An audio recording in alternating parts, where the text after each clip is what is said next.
jamais on a vu Donald Trump envoyer une balle ou asperger du parfum sur Vladimir Poutine. C'est inconcevable. Donc, évidemment, les enjeux ne sont pas les mêmes. Là, c'est une manière de montrer, voilà, à la fois de dire à Al-Shara, c'est nous qui t'avons fait roi. C'est très important. Et tiens-toi à carreau.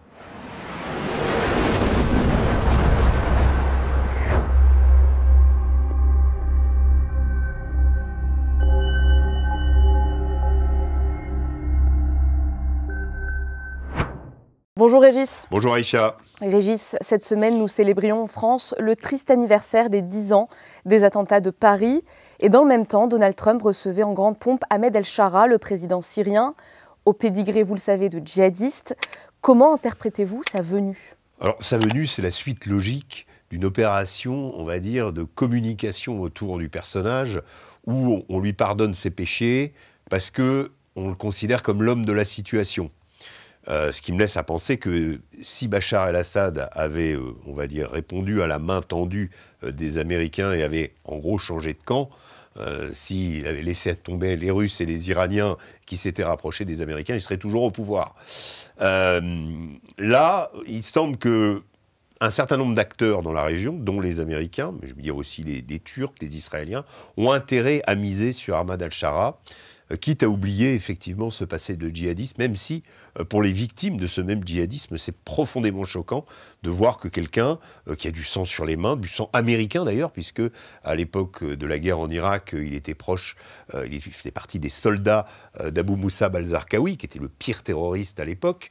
Donc évidemment, il a participé de ces tueries de masse perpétrées par ces djihadistes à l'époque. Ahmad al-Shara était parmi les fondateurs de Daesh. Ensuite, il a eu son groupe Jabhat al-Nusra en Syrie, là aussi affilié à Al-Qaïda, qui fait scission avec Daesh, qui est affilié à Al-Qaïda. Bref, tous les points concordent pour dire que c'est un personnage absolument infréquentable.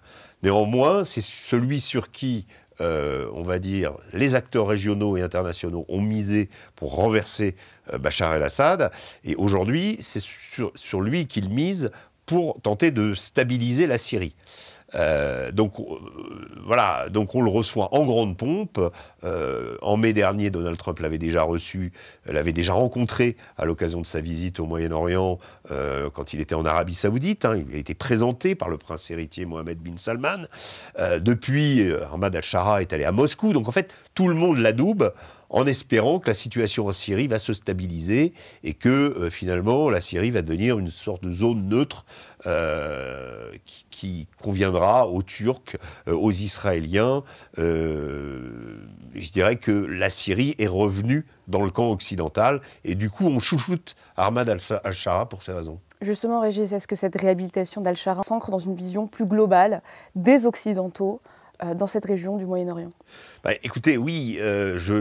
Alors maintenant, c'est un pari aussi qui est fait sur Ahmad al-Shara, puisque on a bien vu que depuis qu'il est arrivé au pouvoir, il y a eu des massacres dans la communauté alaouite, des enlèvements. Tous les jours, il y en a encore.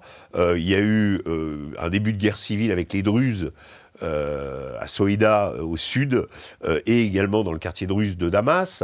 Il y a des chrétiens qui ont été menacés aussi.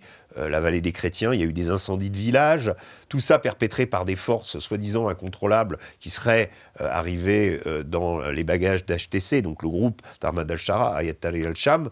Maintenant, on ne sait pas quel est le degré de complicité des hommes d'al-Shara dans ces massacres et dans ces pressions exercées sur les minorités, donc rien n'est joué sur la Syrie. Néanmoins, la communauté internationale, absolument clairement, et la présence d'al-Shara à la Maison-Blanche est quand même significative parce que, on a un personnage dont on a dû, pour qu'il puisse venir aux États-Unis, lever la prime qu'il avait sur sa tête de 10 millions de dollars. Il était recherché pour qu'il puisse, on va dire, venir sur le sol où ont été commis les attentats du 11 septembre. Régis, vous connaissez la Syrie. Quelle est la situation actuelle actuelle, notamment pour les minorités? Les minorités sont toujours très inquiètes. Comme je vous le disais, on assiste à des enlèvements, on assiste à des mariages forcés avec des djihadistes, c'est-à-dire des jeunes filles, des communautés alaouites qui disparaissent et qu'on revoit mariées à un djihadiste, par exemple. Ça, c'est des choses qui arrivent. Il y a aussi des expropriations, c'est-à-dire des maisons, des fermes, etc., qui sont le tout au nom on va dire, d'une épuration des hommes de l'Ancien Régime. C'est le prétexte affiché, mais en réalité, ça touche essentiellement la communauté alaouite. Il y a une forme de vengeance exercée contre cette communauté en particulier, parce que, il ne faut pas l'oublier, c'était celle dont était issu le clan Assad, qui a régné sur le pays pendant plus de 30 ans. Donc là, il y a une sorte de vengeance qui se met en place. Mais aujourd'hui, cette vengeance n'est pas arrêtée. Et Ahmad al-Shara, même si il tente de paraître comme l'homme de la situation aux yeux des instances internationales, dans la réalité en Syrie, le sectarisme continue et rien ne dit que la Syrie ne va pas finir, on va dire, comme un pays démantelé en plusieurs entités. Pour le moment, ça tient. On verra combien de temps ça durera. Régis, dernière question. Durant la venue d'Al-Shara aux États-Unis, une scène a particulièrement retenu l'attention des journalistes. Donald Trump a aspergé le président syrien de parfum avant de lui demander combien il avait de femmes. Oui. Vaste question.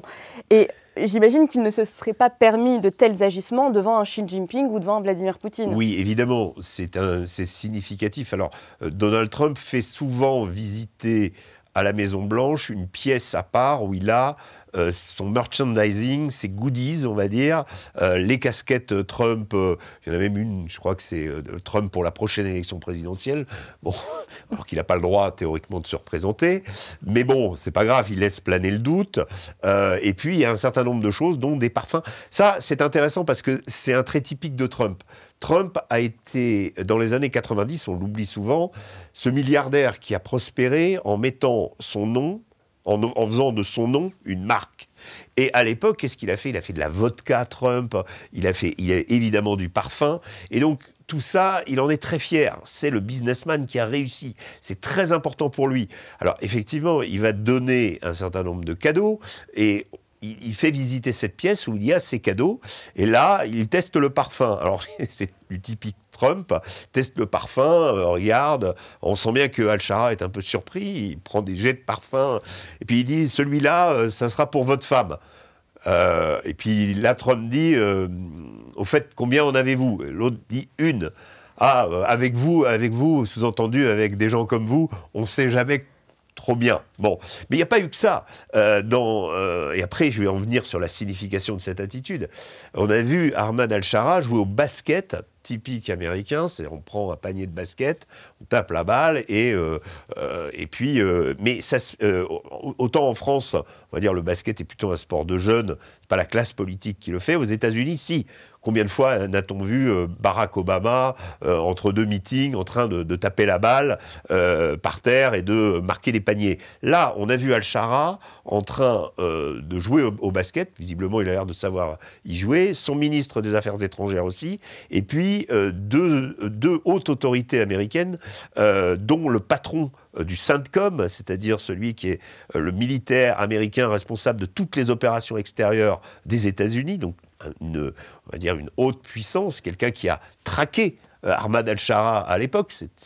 Le CENTCOM, c'est un piloté les guerres en Afghanistan et en Irak, et à ce titre, ils ont traqué des gens comme al-Shara, et là, on les retrouve. Bon, il y a quelque chose à la fois de sympathique à l'américaine, voilà, on se détend, on est cool, etc., mais aussi d'un peu humiliant, et une manière de montrer de la part des États-Unis à al-Shara qu'il est vraiment leur pion. Ce que vous avez dit, jamais on a vu Donald Trump envoyer une balle ou asperger du parfum sur Vladimir Poutine. C'est inconcevable. Donc, évidemment, les enjeux ne sont pas les mêmes. Là, c'est une manière de montrer, voilà, à la fois de dire à Al-Shara, c'est nous qui t'avons fait roi. C'est très important. Et tiens-toi à carreau. Voilà, et tout ira bien. En gros, c'est vraiment le message qui est passé, et je pense qu'il ne faut pas chercher au-delà. Merci Régis. Merci Aïcha.